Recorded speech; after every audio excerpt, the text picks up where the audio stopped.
Well, thank you very much. How are you today? Oh, I am too. Where are y'all from? Oh, me too. What a coincidence.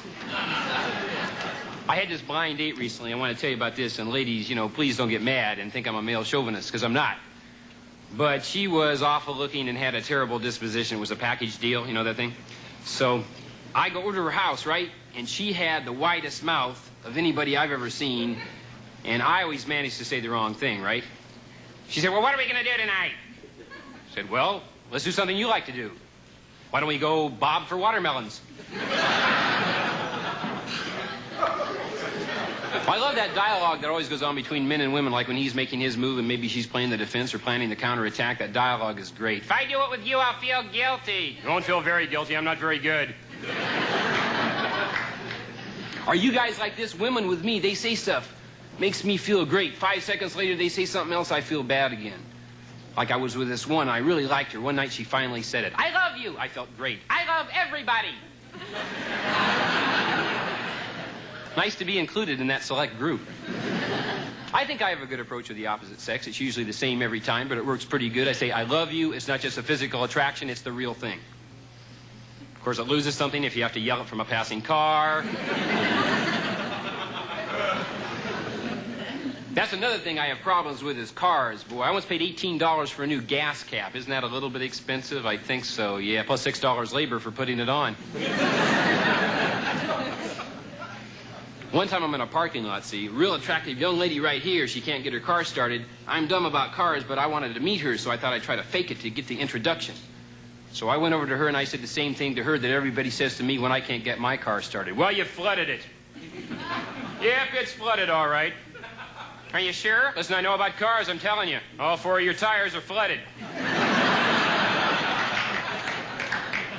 Never saw her again. Gee, I wonder why.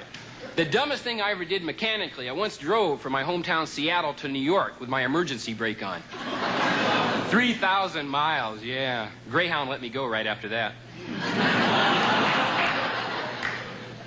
One time I went on a bus from Seattle to Los Angeles, 1,300 miles on the bus. The only entertainment they had was a pornographic movie which featured one of their own drivers.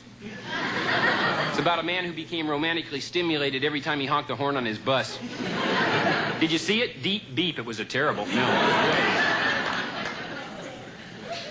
Now you can get uninterrupted movies in your own home. You know, you pay so much every month, subscription TV, and boy, I think it's wonderful. I act like I'm at the regular movies. I have popcorn and bonbons. I have a little curtain on my television screen. It goes up and down. I throw ice cream and Coca-Cola on the floor so it can stick to the bottom of my feet. It's very nice. The other night I was home alone watching. In the middle of the movie, I got up to go to the bathroom. There were several people in there already. Sometimes I watch Tom Snyder late at night, and he had on, this is true, around Christmas time, this was before Patty Hearst was released, he had on Patty's sister, and he asked her the single strangest question that I've ever heard on an interview, word for word. He actually said, is Patty really itching to get out of jail? No, Tom, she wants to stay in there just as long as she possibly can. Eventually, she hopes to go to the gas chamber. Sometimes he has on producers, and one night he had on 2 producers. They were talking about type casting in Hollywood, which still exists among the top stars. Have you ever noticed Carl Malden always plays a guy with a big nose?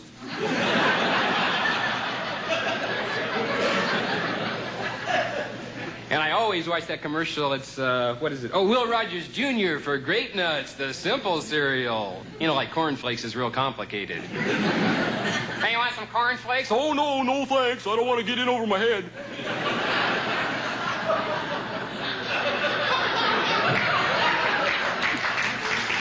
Thank you.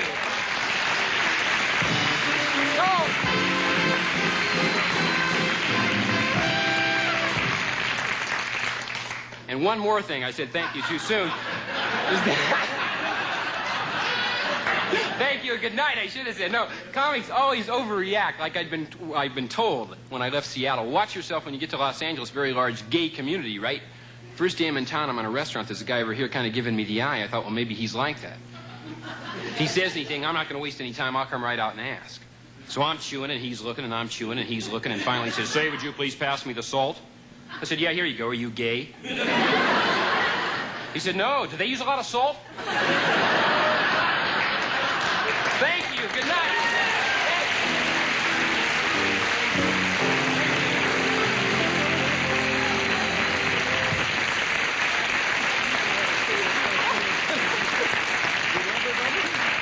I know everybody. Hi. That must be a strange feeling. Just Oh. before you finish, all of a sudden the band comes in and plays your fanfare. I was supposed to say I really enjoyed talking to you. I got screwed up there. How are you? I'm fine. Good.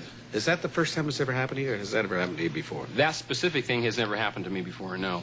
I've always been able to get off when I was supposed to. I have walked out when I thought comics were at the peak of their, Yeah? their routine and said, thank you very much, and I've had guys turn to me and say I wasn't finished. That's it. And one time I went back and let the guy take it from where he did, and he said, you were right, I was finished. Well, I hesitated. I didn't really know what to do. I thought, well, what the hell? This is George Miller. We're coming right back.